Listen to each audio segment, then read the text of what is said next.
We're in Still Life Studios, downtown LA. I don't want to start with you and just bring me up to speed to where you guys are right now. How you doing, Eddie? I'm good, man. Good to see you. You too, you too. Good to see you. Studio is Stephen Burks Man-Made, and that comprises Malika and I as partners.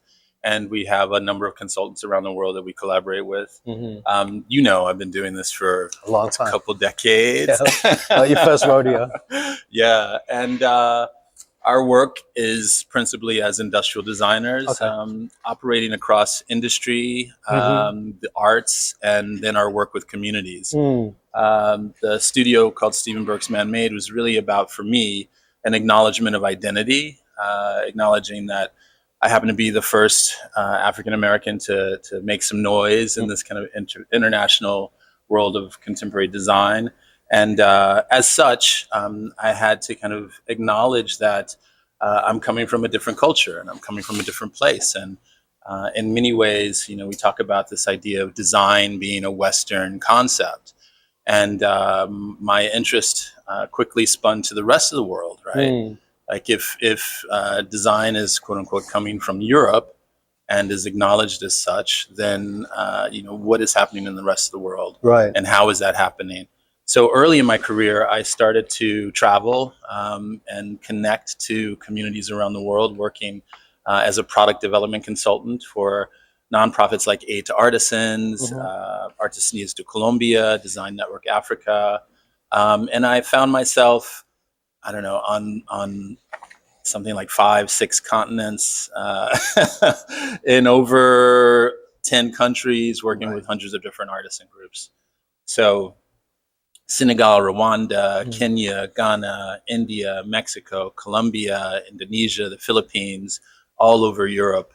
I've collaborated with industry and craftspeople. And Malika and I have built a practice over the past 5 years, which is focused on bringing the hand to industry, but then also rethinking what it means for design to engage in sort of broader spectrums of work, like the art world. I mean, I definitely recall seeing some pieces that involve basket work and artisanal stuff that I presume you found on those journeys. Yeah. And brought into the furniture space. Yeah, I just wanted to say, you know, I joined the studio, like Stephen said, 5 years ago. Really interested in what the potential of design could be in places of the world, you know, that we don't normally think of as the center. So I grew up in Cambodia in a post-conflict context, and design really was never part of the conversation. I moved to New York to go do my bachelor's, and then I went to Harvard to do a master's in urban planning, where Stephen and I met.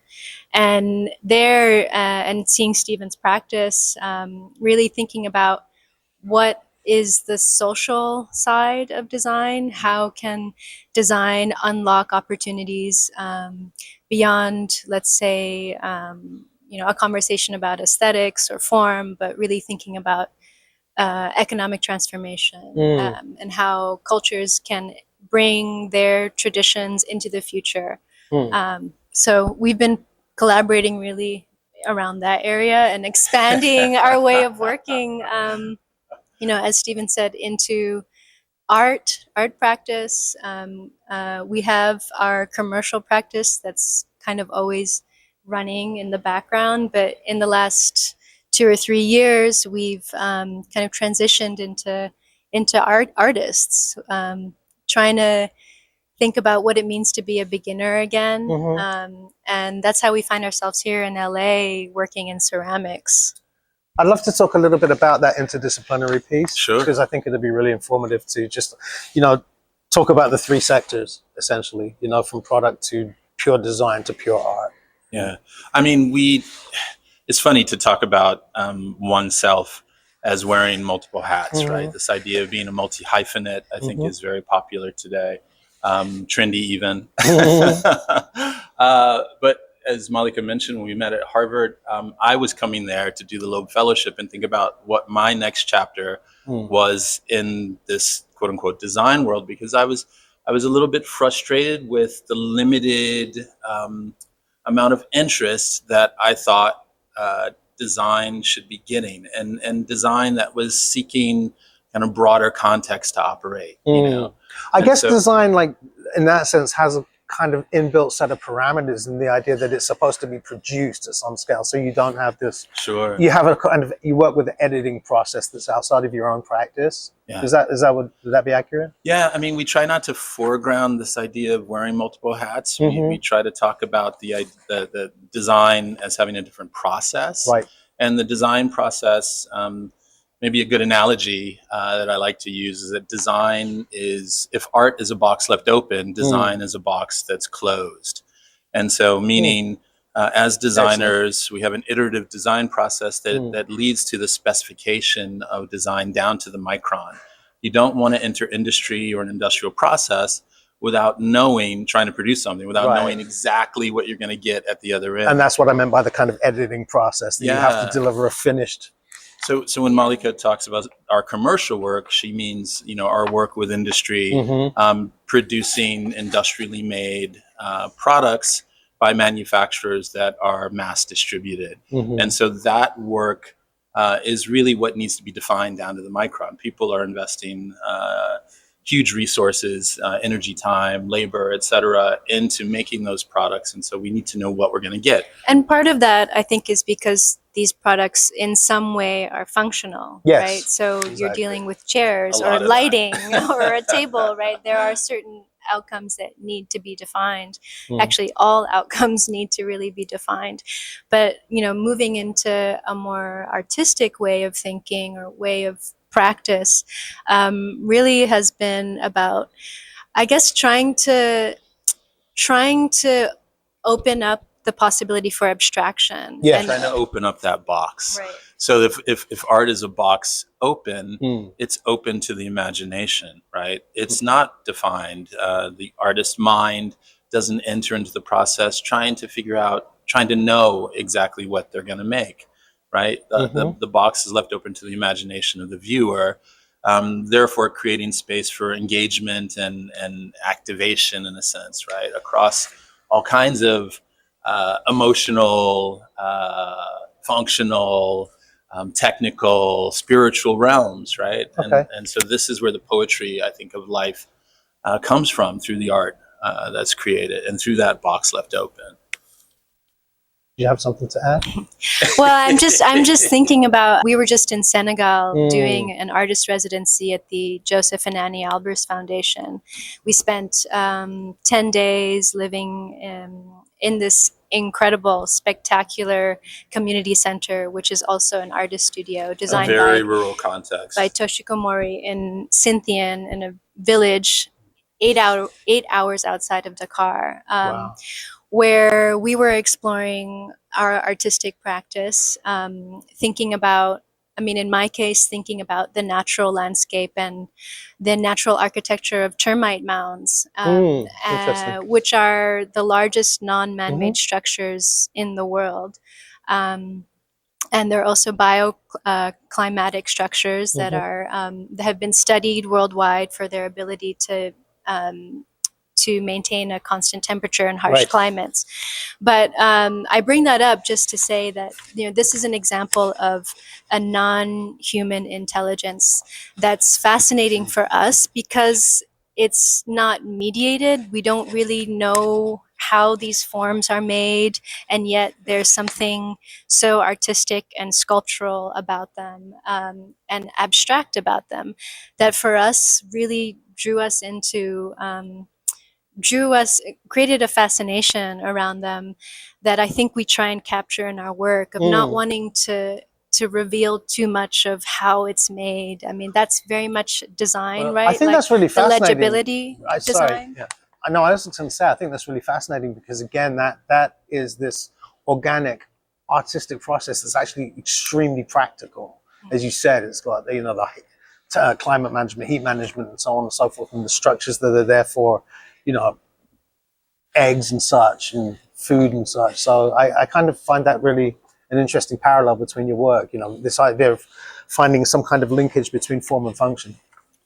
Yeah, I guess, the idea of legibility is interesting, especially when we talk about design. But like Noguchi, who's for us a great role model, we're not interested in really defining what it has to be. Right. I think we're at a stage in our career where, and I think the world is at a similar stage, where all of these different ways of making are coming together. The invention of a new sort of title for how you can be as a creative, right? The maker, which we saw at the beginning of the millennium, evolve into maker movements, not unlike this community space that we're working in today, right? Where people can come in and express their creativity and literally make something without trying to sort of define necessarily what that thing has to be and what commercial stream it's going to plug into and what it's going to do for people. And, which probably gives a great freedom. Yeah, a lot of freedom. A lot of freedom is accessed in that way. And so that's the space that we really want to occupy, right? Which is for us about the nomadic lifestyle, being able to plug into residencies. And let's talk about that a little bit. Like how does that influence your practice? Well, we like to refer to it as being self-housed rather than unhoused. Making decisions about where we want to live and how we want to work based on what we want to make, based on our creative process.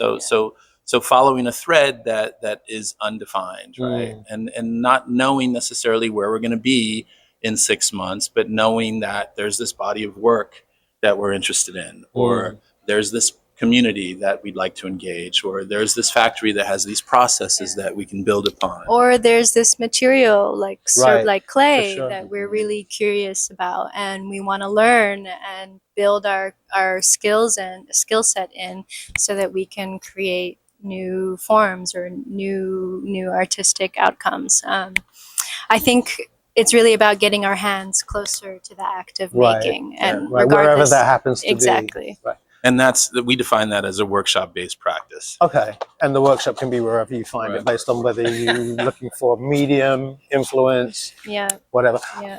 Let's turn straight to that ancestry thing then that we were talking about earlier. I'd love to hear from both of you about the ancestry project. Well, we gotta start with shelter in place. I mean, so for sure. Yeah, so Ancestors goes all the way back to when we started working together. It happened to coincide with the pandemic, right? The global pandemic. And we were actually on campus at Harvard in March of 2020 when things shut down. Right. We retreated to our loft in Brooklyn. We began sort of a transgenerational familial way of life, right? Spending every day together with Malika, myself, and my teenage son who we were raising. And going to school over Zoom. So we were all at home sharing our space and trying to get to know each other, but also get to know this new way of life that was really unfamiliar to us. Yeah, and also dealing with the reality of what was happening around the world. Not unlike a lot of people, my son lost his maternal grandparents in the first month of the pandemic. So how do you deal with spirituality in the home? How do you mourn when you can't gather as a community? How do you deal with self-care? How do we deal with the inundation of media that was kind of pulling us apart, everyone retreating into their own private media spaces? All of these became themes along with, ancestry. While all of this was happening, we're out marching for Black Lives Matter. This is a kind of galvanizing moment, I think, in so many lives, especially creative lives, where we were all challenged to the core to understand who we are, what are we here for, and who are we showing up for. At a deep existential level, right? Yeah, and so it just happens to be that my ancestors, actually my cousin happens to be Andrew Young, who marched with Martin Luther King and Mayor of Atlanta, Ambassador to the United Nations, and that knowing that I'm connected to those people who gave their lives so that I could have the kind of freedom that I have today, was just really high on the agenda when we were out there marching, right? And it occurred to us that as designers, we didn't really know what our role was. Right. I was going to ask specifically about that. How do you bring your activism and your social consciousness into the work? So the social consciousness between Malika and I is what kind of bound us, right? She's coming from a post-conflict Yeah, I mean, my parents were both involved in. Tip the mic. Hey, you speak loud Yeah, enough. You speak loud I enough. was You good? I've got the power I here. thought I was on a roll. No, you. This All is right, good. go This is for I'll good. speak. Go I'll for it, speak go to for myself to here. it. No, I'm just gonna say that my family background, coming out of the genocide in Cambodia, my mother was an activist, a politician, at the helm of the democratic movement in Cambodia. Mhm. Now living in exile from the dictatorship there. So I grew up in this context of always thinking about what does freedom mean, what does liberty mean, how do we advance the cause of democracy, Mhm. You grew up marching with your mom in the streets of right, Phnom Penh. right. And so then, yeah, how does design then participate in that conversation? And what conclusions did you come to about that, both of you? I mean, for me, of course, we started like many people designing masks, which was a little bit ridiculous. But we wanted to speak. Do you still have any of them? Yeah, of course. It was a folded paper thing with a rubber band, very simple. But for me, we wanted to speak to bigger themes. We wanted to speak to bigger ideas. We wanted to begin to operate in more in a kind of strategic way, let's say, and not strategy as in like design methodology, but strategy in terms of where do we want to be years from now? Sure. Where do we want to be as a culture? Where do we want to be as creatives? And I guess the result was to build upon our own traditions. So, you know, for us as my community, the African American community, we believe our ancestors are always with us. Yes. We believe, without knowing exactly where we're from, we believe in the collection of African statuary we can connect, right? And I think that's the same in and Southeast Asian culture as well, right? Well, yeah, I mean, one of the outcomes too was a spirit house concept that we developed after Anwar Stephen's son lost his grandparents, and we were asking ourselves, so how do we mourn? How do we pay homage to our lost loved ones? And in Cambodia, we have spirit houses where we have the ashes or an image of an ancestor, someone that's passed that was close to us, and we place offerings, we light an incense, and this way they maintain a constant physical presence in our lives. And those are amazing because they exist in the public realm. They're outside of the house. Right. And everyone can see, you know, you're remembering. It's a demonstration. Someone. It's a daily demonstration of faith. Ancestor worship. Yeah, absolutely. Reverence. Absolutely. And so we wanted to ask the question, okay, what does that look like in the contemporary home? And we began by designing the spirit house. So the spirit house is based on a traditional Southeast Asian spirit house, which has a central column holding kind of miniature house with a roof structure, walls, and it's what we then adapted into our own kind of domestic spirit house, almost like a portable spirit house. Right. So ours consists of legs holding a base with a kind of open roof frame and a handle. It's about, you know, up to your waist, but we've developed different sizes and different iterations of it. But the idea was to think about how do we bring our spirituality, or how do we express our spirituality at the home in the domestic context. I think it's important to call it what it is. It's like literally architecture for the spirit. And so the base that Malika is describing is an altar. And on that altar, you display a photo of the person you're remembering, and you display offerings. Our spirit house has the additional technical component of having a concealed LED light strip that then illuminates everything within this kind of half house shell. So rather than burning a candle, you simply turn it on. So it's both an altar and a lamp in a sense. Yeah, I'm sorry, finish. No. Just to speak to the Ancestors Project, in many ways, bringing the spirit house to life in a contemporary sense is exactly what we wanted to do for ancestors. Let me cue that up, actually, because I think it'd be a nice way to transition. So I love what you said about a portable spirit house. And to me, that seems like really appropriate to the core of your practice, because you are portable. You go where the medium is, where the inspiration is, where the collaborations are. And I think I'd love to hear how that integrates into the Ancestors Project that you're on now. I mean, the idea that our ancestors are always with us is the starting point, but we wanted to give physicality to that, right? We wanted to make them real, have them occupy the living space. I mean, this is really the power of design. We start with the kind of ethos that everyone is capable of design. And if everyone's capable of design, everyone dreams, everyone defines their space. And to have an ancestor occupying that space physically with you is what that body of work is about. Like literally building on the kind of African statuary tradition and animist traditions of objects coming to life and having a kind of universal reason for being on their own without authorship. And a resonance with the space that they find themselves in, right? I would imagine. Yeah, these objects have a soul and they're active. They're participating in the space, you know, in the same way that we are as living. I mean, these objects are alive, you can say.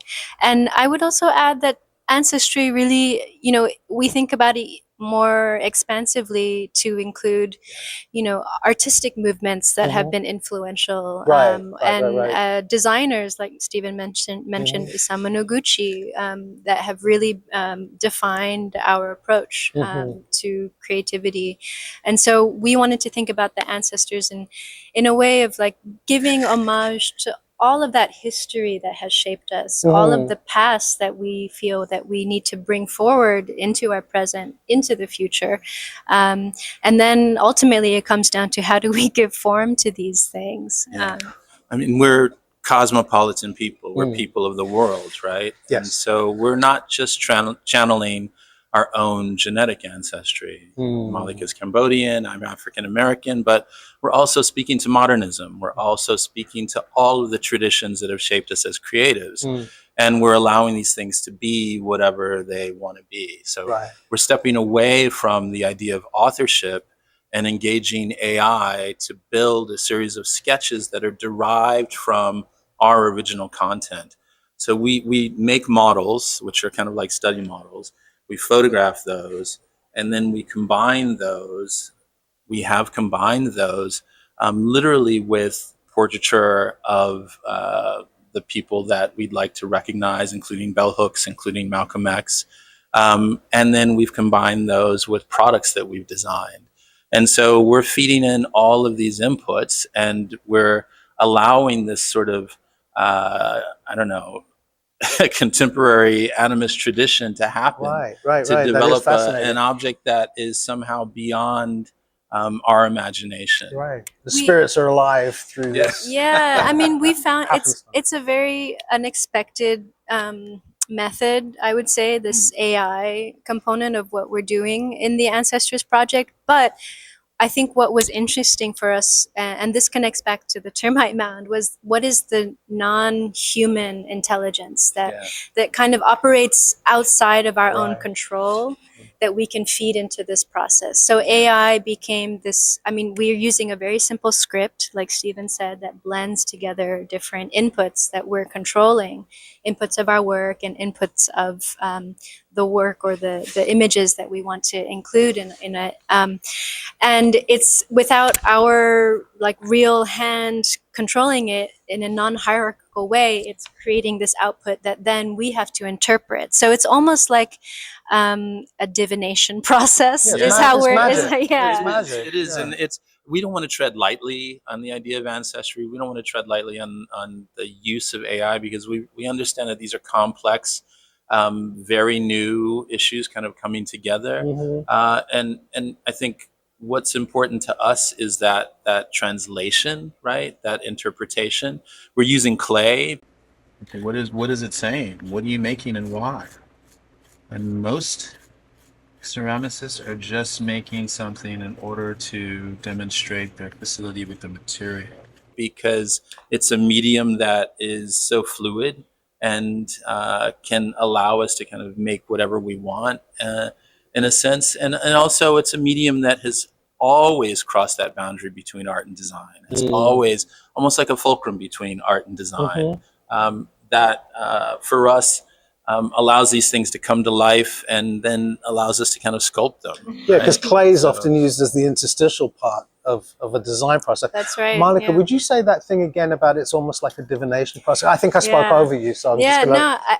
magic is what you said. I think it is like a form of, it's a magical process. You don't know what the outcome is going to be. And that's where we find a lot of inspiration, is in that unknown, you know, coming from design and the very commercial demands that industrial design requires. We're finding a lot of space in this new way of working, where a lot of the work is in the interpretation, and you know, in that open box. Yes. Where anything can come in, anything can go out, and that's where the magic is, in that in-between space. I think the use of AI is obviously very controversial. You know, people are afraid of what they don't know.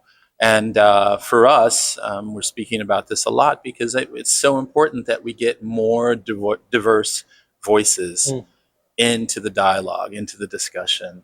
The more people with different views that operate in the space of AI, the more, I guess, the AI can then really capture the full scope or range or breadth of humanity, right?